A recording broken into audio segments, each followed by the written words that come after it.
May nabasa ako nga. Pasa mo. To. KFC mukbang naman po next, Ate Ayen, kung okay lang po. Hehehe. Watching po. Hindi pwede, hindi okay. Okay yan. Nag-cross niyang pan mo yun eh. Tara na. Sakto bagong ligo ka. Uy, luto mo pa ako. Ganda ka. Oo, sobra. Pinakamagandang ate. Tara, ano ba magagawa ko? Dalawa na kayo. So, tara! At ayun nga mga ate, dito tuwan-tuwa na naman ang ate cat nyo. Paano ba naman kasi sakto kinikrave niya dun sa nire-request sa amin. Pero ako hindi natutuwa dahil gastos na naman nga niya. Kaso wala naman akong magagawa dahil nagugutom na rin naman ako. Eto nga, paalis na lang kami, nakichismis pa dito. Nang tapos na nga siya makipagmaritesan, eto't lumakad na kami para makasakay na sa BMW.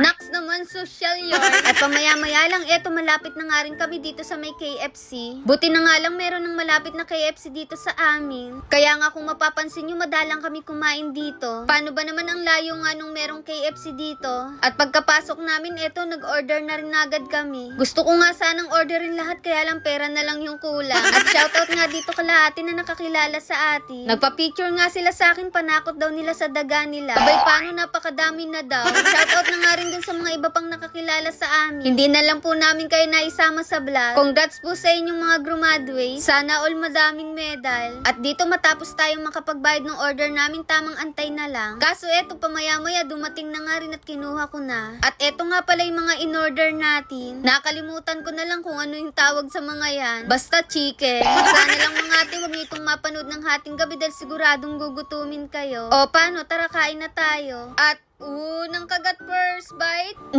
Ang sarap. Si Ate Kat na nga muna nyo yung nag-unang first bite dito. After nga niya, ako naman. Syempre, wala tayong taga-video kaya salitan lang. Hinigop ko nga kagad yung soup. Akala ko hindi mainit. Hindi ko alam kung ano yung mga pinag-o-order namin na to. I mean, nabasa ko naman siya sa counter kaya lang nakalimutan ko na. Hindi kasi ako familiar dito sa mga menu ng KFC. Gawa nga ng napakadalang namin kumain dito. Malayo kasi sa amin yung merong branch nito. Pero ngayon, nagkaroon na nga ng malapit dito sa amin. Kaya mukhang mapapadalas na rin yung pagkain natin dito. Sarap na sarap nga ako dito mga ate. Nakalimutan ko na nga nakasama ko dito si Ate Kat nyo. Dahil panay subo na lang ang Ate Ayan nyo. Naalala ko nga dati mga ate na tuwing nagkikrave kami sa mga fast food, ay talaga namang hanggang crave lang. Pero ngayon kahit papano, eto nandito na rin tayo. At masasabi ko na kahit papano kapag nag-crave, makakain na. Kaya kayo tiwala lang. At kung nahihirapan ka man ngayon sa sitwasyon mo, ay magpatuloy ka lang. Dahil ang mundo umiikot lang yan. Hindi pwedeng lagi lang tayo nasa ilalim. At kung minsan nakala mong napapag-iwanan ka na nila, ay hindi totoo yun dahil meron tayong kanya-kanyang oras. Dati ganyan din yung nasa isip ko. Akala ko wala na talagang pag-asa. Pero ayun mga